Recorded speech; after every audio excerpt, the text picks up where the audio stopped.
Airlines will give older travelers more help than most people realize. But here is the part nobody tells you.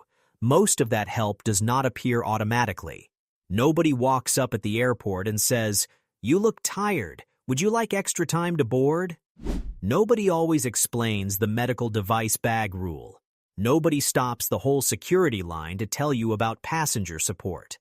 And when a flight gets delayed, most agents do not explain every meal, hotel, refund, or accessibility option unless you ask the right question. That is why so many travelers over 60 end up struggling quietly. They walk farther than they need to. They stand longer than they should. They remove things at security they could have asked about. They check medical items they should have kept with them. They accept the first answer at the counter because they do not know there is a better phrase to use. So in this video, I'll show you 11 free helps, airport services, and passenger rights that older travelers should know before they fly. Some are free services. Some are federal protections. Some depend on the airline, the airport, and availability. But all 11 have one thing in common. Most travelers miss them because they never ask. And stay with me, because number 6 is the simple sentence many seniors are too polite to say at the gate. And number 1 is the federal airport role most passengers do not even know exists until something goes wrong. Number 11. The free TSA Cares request before security. For a lot of older travelers, the real stress doesn't start at the counter. It starts at security. Bins clatter, shoes come off, liquids, medication, hearing aids, and canes all need attention in the same 10 seconds, while a line of strangers waits behind you. If you move a little slower or just need extra time to get organized, that checkpoint can feel like the one place where everyone else is rushing and you're the one holding things up. TSA's passenger support program lets travelers with disabilities, medical conditions, or other circumstances contact TSA Cares before flying to ask questions or request assistance through the checkpoint. This isn't only for wheelchair users. It can matter for diabetes supplies, liquid medication, a CPAP machine, or anything that makes screening feel stressful to explain on the spot. The mistake is waiting until you're already in the noisy line. The better moment is days before you ever reach the airport. The fix. Contact TSA Cares ahead of time and say, "I have a medical condition and would like TSA Cares assistance through screening." Security gets easier once that call is made. The next help isn't about medical conditions at all. It's about your age, your shoes, and one question almost nobody thinks to ask. Number 10. The over 75 screening shortcut.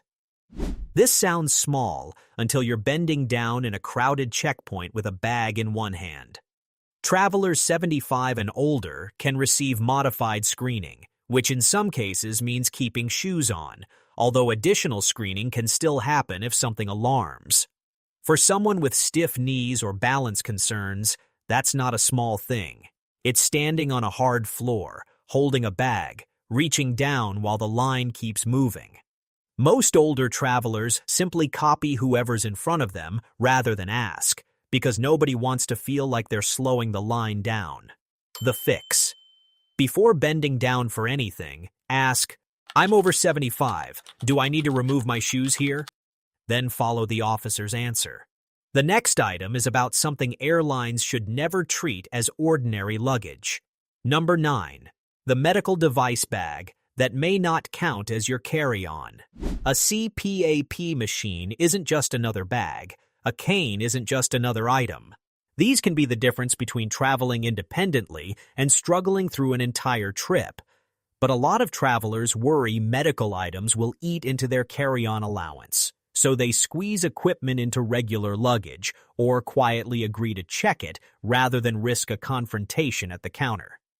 The DOT's Airline Passengers with Disabilities Bill of Rights protects the right to travel with assistive devices and receive disability-related assistance. A delayed CPAP machine isn't like a delayed sweater.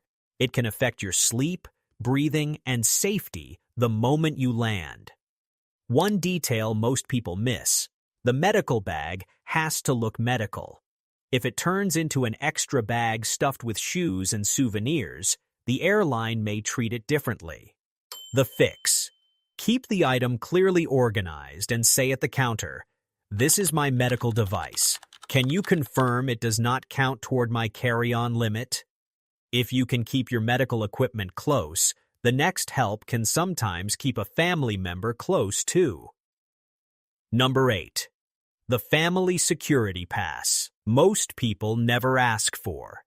Many older travelers can handle the flight itself. It's getting to the gate alone that's harder. Long hallways, gate changes, and the quiet worry of missing an announcement. Most families assume goodbye happens at the curb, and in most cases that's true. Only ticketed passengers go past security. But some airlines and airports can issue a gate pass for a non-traveling companion escorting a passenger who needs assistance. It isn't guaranteed everywhere, which is why you ask at the staffed counter with ID in hand, not at a kiosk. The fix: ask, "Can I request a security pass so my family member can help me to the gate?" If the answer's no, nothing's lost. If it's yes, the whole morning feels less lonely. That help works when someone you trust can stay close. The next one matters when the airport itself is simply too big.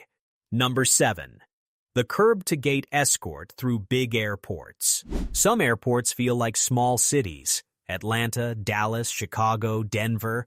Long terminals, trains between concourses, and walking distances that look harmless on a map but feel very different with stiff knees and 20 minutes on the clock. Most travelers wait until they're already exhausted before asking for help.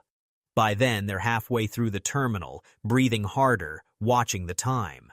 Airlines are required to provide wheelchair or guided assistance to eligible passengers from curb to gate, through security, and through connecting flights. The fix: add assistance when booking, reconfirm before travel, ask again at check-in, and at a connection say, "I need guided assistance from the curb to the gate and through my connection." That's the first 5. TSA Cares, the screening shortcut, the medical device bag, the family pass, and guided assistance. Comment which one surprised you most. The next 6 are where the real stress usually happens: at the gate, in the seat, during delays, and the moment someone says no. Number 6. The pre-boarding sentence. One of the simplest requests in air travel, and one of the most misunderstood. Many seniors assume pre-boarding is only for wheelchair users, so they wait with everyone else. Then the aisle fills, bags swing overhead, and they're trying to move quickly while everyone behind them rushes. Pre-boarding isn't only about whether someone can walk. DOT guidance says passengers must be given the chance to pre-board when they self-identify as needing extra time or assistance to board, get seated, or stow equipment. No medical explanation required, just one sentence said before the line moves. The fix: say, "I need a little extra time to board. May I pre-board, please?" That protects your pace through the cabin. The next item protects your body once you're in the seat. Number 5. The seat accommodation call before departure. A bad seat can turn a short flight into a painful one. A middle seat that's hard to lower into, a fixed armrest, a knee that doesn't bend the way it used to. Most travelers wait until airport day to mention this, when most seats are already gone. The smarter move is calling ahead and describing the access problem, not the comfort preference. "Can I have a better seat?" Sounds like comfort. Explaining the actual barrier sounds like access, because it is. DOT's Bill of Rights requires certain seating accommodations for disability-related needs, including movable armrests and adjoining seats for a needed companion. The fix: call ahead and say, I need a seating accommodation because I have difficulty lowering myself into a seat. The next item protects your health before the meal cart reaches your row.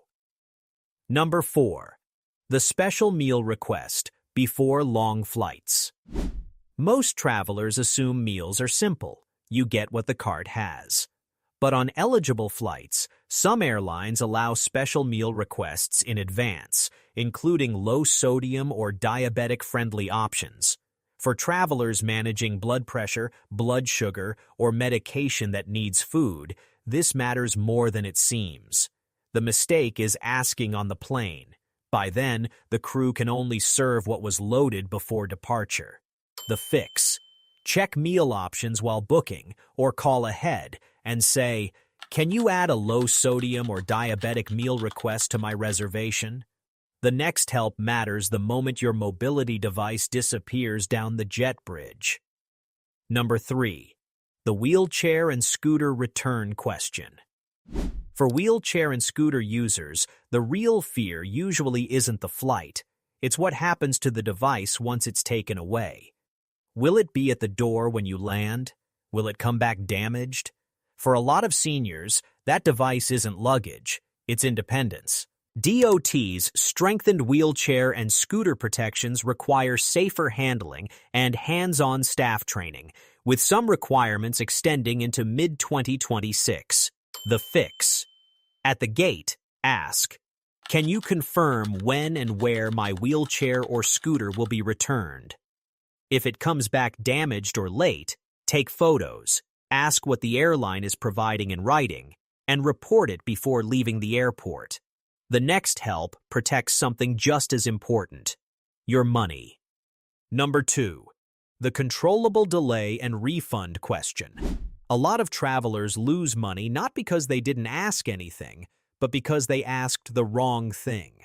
Most people ask, "What do I do now?" The stronger question is whether the disruption was controllable, meaning caused by the airline, like maintenance or crew scheduling, rather than weather. When the airline is responsible, commitments can include rebooking, meal vouchers, or hotel accommodations. DOT tracks these commitments, including meals after a 3-hour wait and hotels for some overnight disruptions, along with a separate rule on automatic refunds for canceled or significantly changed flights. The fix: ask, "Is this a controllable delay, and what meal, hotel, or refund option applies here?" If offered a voucher but you don't want to keep traveling, ask about a cash refund instead. And now, the help most travelers over 60 have never heard of. Number 1. The complaint resolution official. The federal airport role most passengers don't know exists until they need it. Every U.S. airline must have a complaint resolution official, or CRO, available whenever it's operating, trained specifically to handle disability and accessibility issues. This isn't for a cheap fare complaint or a free upgrade. It's for when accessibility help is denied or mishandled, wheelchair assistance that never shows, pre-boarding refused, a mobility device handled carelessly. The fix: say calmly, "I'd like to speak with your complaint resolution official, please." You're asking for the specific role whose job is to step in when the first person at the counter doesn't follow the rule. After watching older travelers struggle quietly through airports for years, here's the truth. Airlines already provide far more help than most passengers realize. They just wait for you to ask. Ask before security. Ask before the gate gets crowded. Ask before boarding starts. And if an accessibility right is denied, ask for the complaint resolution official by name. Now I'm curious, which one of these had you never heard of before? Tell me in the comments. And if you want your next airport day to feel calmer and more in control, make sure you subscribe. Because flying after 60 should never mean fighting the airport alone. Sometimes the help is already there. You just need to know the sentence that brings it to you.